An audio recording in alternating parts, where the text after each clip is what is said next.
소득세는 법인의 소득에 대해 과세하는 법인소득세와 개인의 소득에 대해 부과하는 개인소득세로 구분될 수 있습니다. 한국에서는 개인소득세를 소득세라고 표현합니다. 즉 소득세는 자연인인 개인의 소득에 대해 부과하는 조세를 의미합니다. 소득세의 납세 의무자를 확정하기 위해서는 거주자와 비거주자 여부에 대한 구분이 필요합니다. 거주자는 국내에 주소가 있거나 183일 이상 거소를 둔 개인을 의미합니다. 세무상 거주자에 대해서는 국내외 원천소득에 대한 납세 의무가 있습니다. 비거주자로 판정된 개인은 국내 원천소득에 대해서만 소득세 납세 의무가 있습니다. 거주자의 요건에 정확히 해당하지 않더라도 거주자로 의지하는 조건이 있습니다. 즉 183일 이상 국내에 거주할 필요가 있는 직업을 보유한 상황이라든지 해외에 파견된 공무원이나 내국 법인이 100% 직간접 지분을 보유하고 있는 해외 자회사에 파견된 주재원 등이 이에 해당합니다. 그리고 국내 거주자 요건에 해당하더라도 비거주자로 의지하는 조건도 있습니다. 즉 주한 외교관이나 주한 미군, 군무원 및 이들의 가족입니다. 소득세 납세 의무가 있는 거주자 중에는 법인이 아닌 단체들이 있습니다. 즉 향후회나 동창회 등의 단체들입니다. 이런 단체들의 경우에는 법인세법에 따라 법인으로 의지하는 경우에는 소득세 납세 의무는 없고 법인세의 납세 의무가 있습니다. 만약 이익 배분 방법 및 배분 비율이 없는 경우에는 해당 단체 자체를 하나의 거주자로 봅니다. 따라서 이에 대한 소득세의 납세 의무가 없습니다. 반면 이익 배분 방법 및 배분 비율이 있는 경우에는 공동사업으로 의지합니다. 따라서 이 단체에 속한 구성원 각각을 1거주자로 보고 각각의 구성원이 소득세의 납세 의무가 있습니다. 소득세법은 소득이 경상적, 주기적으로 발생하는지 여부에 따라 두 가지로 구분합니다. 경상적으로 발생하는 소득의 경우에는 종합소득으로 분류하고 퇴직이나 비경상적인 양도로부터 발생하는 소득의 경우에는 퇴직소득과 양도소득으로 분류합니다.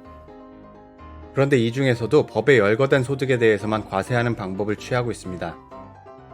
그래서 상장주식이나 채권의 양도소득에 대해서는 과세하고 있지 않고 작물 재배업의 소득 등에 대해서도 과세하고 있지 않습니다. 소득세의 과세기간은 양력 달력을 기준으로 1월 1일부터 12월 31일까지입니다. 법인세의 경우에는 법인이 임의로 정한 사업연도에 따라 세금을 납부하게 되는데 개인의 경우에는 과세기간을 임의로 조정하지 못합니다. 소득세의 기본세율은 최저 6%에서 최고 42%까지로 7단계로 구분됩니다. 즉 소득이 많아지면 이에 따라 높은 세율을 적용받게 됩니다. 6%의 세율은 과세표준이 1200만원 이하인 경우 적용 가능하고 단계적으로 증가하다가 과세표준이 5억원 이상인 경우에는 42%의 세율을 적용받게 됩니다. 종합소득은 이렇게 6가지로 구분됩니다. 여기서 소득의 종류에 따라 과세 방법이 분리과세와 종합과세로 구분됩니다. 분리과세 대상 소득은 이렇게 이자, 배당, 연금소득의 일부 등 몇 가지가 존재하고 이외의 소득은 종합소득으로 합산하여 종합과세하게 됩니다. 소득세는 자연인 개인에 대한 세금이기 때문에 개인 단위 과세가 원칙입니다. 다만 공동사업에서 손익 배분 비율을 허위로 정하거나 하는 경우에는 세대 단위로 과세하는 경우가 있습니다. 이런 경우에는 개인 단위로 과세할 때보다 높은 세율을 적용받게 됩니다. 원천징수는 소득을 지급하는 자가 소득을 지급받는 자의 세금을 징수하고 과세당국에 납부하는 제도를 의미합니다. 원천징수를 함으로써 납세 의무가 종결되는 것을 완납적 원천징수라고 합니다. 종합소득 중 분리과세 대상 소득이나 퇴직소득 등은 지급을 받을 때 원천징수로서 과세 의무가 종결됩니다. 반면 예납적 원천징수의 경우에는 원천징수만으로는 과세 의무가 종결되지 않는 종류입니다. 이런 경우에는 원천징수를 한 경우에도 다른 종합소득과 합산하여 소득세 신고납부 기간까지 신고해야 하며 원천징수세액의 경우에는 기납부세액으로 공제받게 됩니다. 대표적으로 근로소득의 경우 기업이 근로자에게 급여나 상여를 지급할 때 소득세를 원천징수하고 연말정산을 통해 연간 소득세를 계산하여 정산합니다. 종합소득세 확정신고 납부는 과세기간의 다음 연도 5월 1일부터 5월 31일까지의 기간 동안 종합소득을 합산하고 과세당국에 신고하는 것입니다.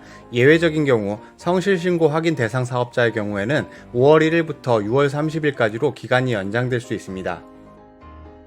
오늘의 영상은 여기까지입니다. 이 영상이 좋으셨다면 구독과 좋아요, 알림 신청까지 부탁드립니다.